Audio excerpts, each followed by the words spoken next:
नमस्कार, मैं हूं पवन त्यागी।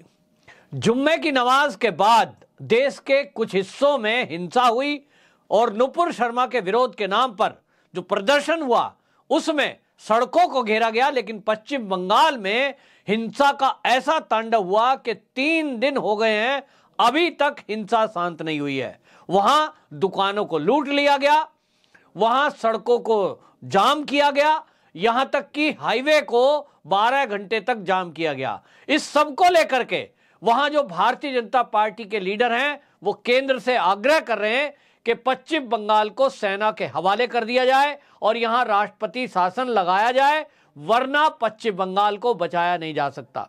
आपको बता दें, अभी हाल ही में इस हिंसा के बाद जो वहां पश्चिम बंगाल में भारतीय जनता पार्टी के उपाध्यक्ष और सांसद हैं सौमित्र खान, उन्होंने बाकायदा गृह मंत्री अमित शाह जी को चिट्ठी लिखी थी और उन्हें आग्रह कहा था कि ये जो पश्चिम बंगाल है ये जल रहा है, इसको बचा लीजिए, केंद्रीय फोर्स की नियुक्तियां कीजिए, क्योंकि पुलिस को पीटा जा रहा है, थानों पर हमला किया जा रहा है। और इस सब में सरकार मौन रह करके उनको दंगाइयों को समर्थन कर रही है, मौन तरीके से, क्योंकि एक भी दंगाई को कंट्रोल करने में पुलिस नाकाम इसलिए रही है कि टीएमसी के लोग दंगाइयों के साथ मिलकर दंगा कर रहे हैं। अब आप समझिए कि 3 दिन से केवल एक बहाना लेकर के नुपुर शर्मा का जिस तरह से दंगा फसाद किया जा रहा है, ये नुपुर शर्मा केवल एक बहाना है। असलियत में वहां लोगों को लूट खसूट की जा रही है, हिंदुओं की दुकानें लूटी जा रही हैं और नुपुर शर्मा का समर्थक बताकर कई घरों में आग लगाई जा रही है, महिलाओं को परेशान किया जा रहा है। ये सब हो रहा है और इसी बीच में शुभेंदु अधिकारी जो भारतीय जनता पार्टी के लीडर है और विपक्ष के लीडर वहां नेता है विधानसभा में, उन्होंने भी अब ये आवाज उठाई है और उन्होंने भी ये कहा है कि यहां जिस तरह की बातें हो रही हैं, जिस तरह की हिंसा हो, इसमें पूरी तरह से सरकार विफल है और ममता बनर्जी इसमें मौन समर्थन दे रही है दंगाइयों को, क्योंकि टीएमसी के लोग दंगाई के साथ मिले हुए हैं।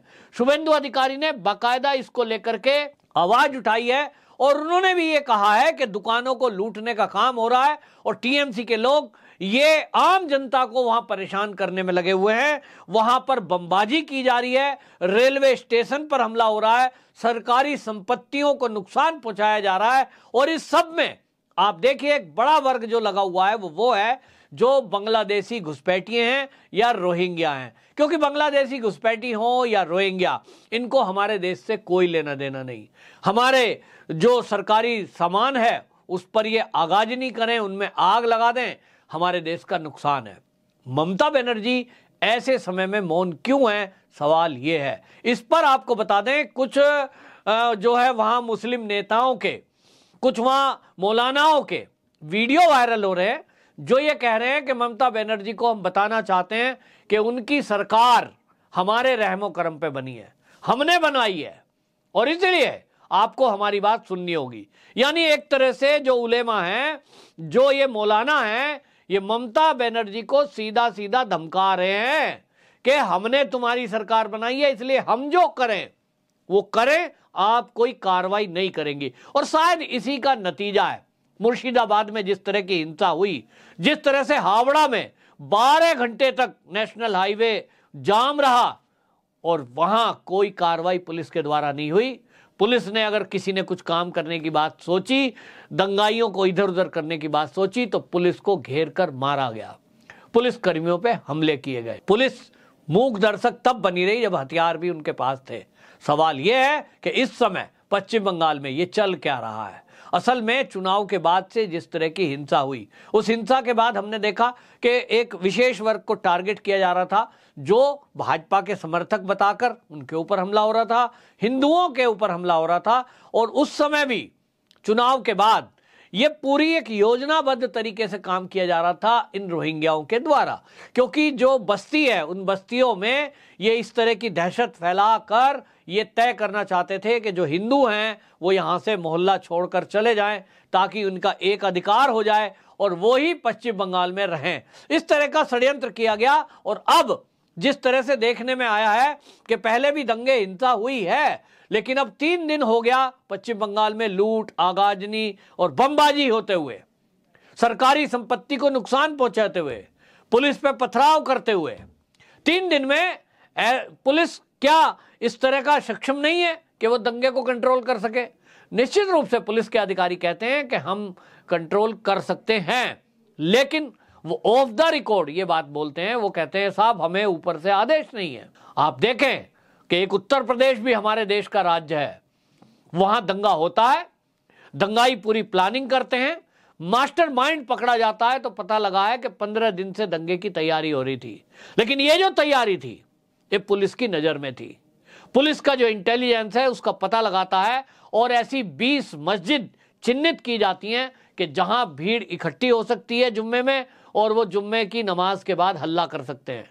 भारी पुलिस फोर्स की तैनाती की गई, जिसके कारण आपको बता दूं कि 20 में से केवल 3 स्थान पर प्रदर्शन हुए, और सहारनपुर और आपका प्रयागराज 2 जगह ये भीड़ हिंसक हुई, जहां उनके खिलाफ कार्रवाई हुई है। लगभग 300 लोगों के नाम दर्ज वहां एफआईआर हुई है। ये कब हो पाया? जब इंटेलिजेंस इनपुट थी। दंगा 1 घंटे में कंट्रोल कर लिया गया। ये तब हो पाया जब पुलिस सख्त थी। प्रशासन चाहे, पुलिस चाहे, कुछ भी कंट्रोल कर सकता है, उसके पास बहुत बड़ी ताकत होती है। लेकिन जब पार्टी के कार्यकर्ता दंगाइयों के साथ मिलकर पथराव पुलिस पर कर रहे हो, पुलिस को मार रहे हो, और पुलिस आदेश मांग रही है कि लाठी चार्ज का आदेश दीजिए, गोली चार्ज का आदेश दीजिए, और उनको कोई आदेश ना हो, तो पुलिस के जो कर्मी हैं, जो पुलिस के अधिकारी हैं, वो पत्थर खाने के अलावा और कुछ कर नहीं सकते। पश्चिम बंगाल में ये सब हो रहा है। अब आपको एक बात, इसी बात सबको देखते हुए जो आईटी सेल के हेड हैं भाजपा के अमित मालवीय, उन्होंने भी पश्चिम बंगाल को लेकर के ट्वीट किया है, और उन्होंने कहा कि सरकारी संपत्ति को नुकसान पहुंचाया जा रहा है। और इसी तरह से उन्होंने राज्यपाल को ये कहा है कि राज्यपाल से मैं आग्रह करता हूं कि वो पश्चिम बंगाल में सेना को तैनात करें और ये सरकार को बर्खास्त करें, ताकि पश्चिम बंगाल को बचाया जा सके। यहाँ हमको ये भी याद रखना होगा कि पश्चिम बंगाल देश का वो प्रदेश है जिसकी सीमा बांग्लादेश से लगती है, और वहाँ की सीमा आगे चलकर म्यांमार, और उधर से आतंकवादी भी कभी आते थे, लेकिन घुसपैठ भारी संख्या में की जाती है। ऐसे समय में जब वहां एक क्षेत्र ऐसा है जो चीन से लगता हुआ एरिया भी पास ही पड़ता है, बहुत संवेदनशील राज्य है, लेकिन उस संवेदनशील राज्य में जिस तरह की असंवेदनशीलता ममता सरकार की दिखाई दे रही है, ममता बनर्जी की दिखाई दे रही है, उसमें आज ये लग रहा है कि ममता बनर्जी जिस तरह से उनको ये करना चाहिए कंट्रोल, वैसा नहीं कर रही है। उसका कारण यह है कि उनको सामने दंगा करते हुए जो लोग दिख रहे हैं वो एक विशेष वर्ग से हैं, और वो विशेष वर्ग हमेशा खुलकर कहता है कि हमने तुम्हारी सरकार बनाई, हम चाहें जब हटा देंगे। और इस तरह से हमने हमेशा देखा। ममता बनर्जी चाहे दुर्गा पंडालों पर बैन लगाने की बात हो, हमने देखा है कि तुष्टीकरण के कारण ये सब करती है।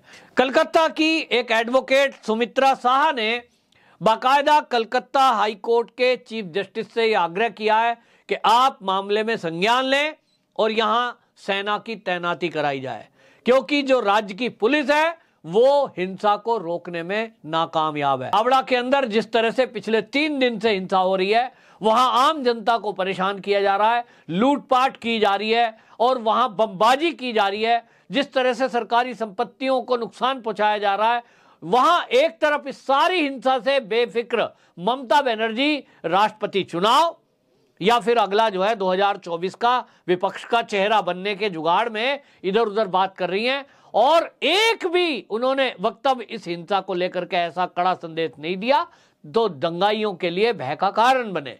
कहीं भी पुलिस अधिकारियों को यह सख्त आदेश नहीं दिया है कि ये जो दंगा करने वाले लोग हैं इनके खिलाफ आप सख्त एक्शन लीजिए। तो सवाल यह है कि ऐसे में पश्चिम बंगाल का दंगा कैसे शांत होगा, जब सरकार में शामिल जो लोग हैं वो ही अगर टीएमसी के लोग दंगाइयों के साथ मिल जाएंगे। बहरहाल बहुत खराब स्थिति पश्चिम बंगाल की है, और चारों तरफ से एक ही आवाज आ रही है कि यहां राष्ट्रपति शासन लगाया जाए, वरना इस तरह के दंगे बढ़ते हुए एक दिन पश्चिम बंगाल को जला देंगे और यहां केवल और केवल रोहिंग्याओं का शासन होगा। वंदे मातरम।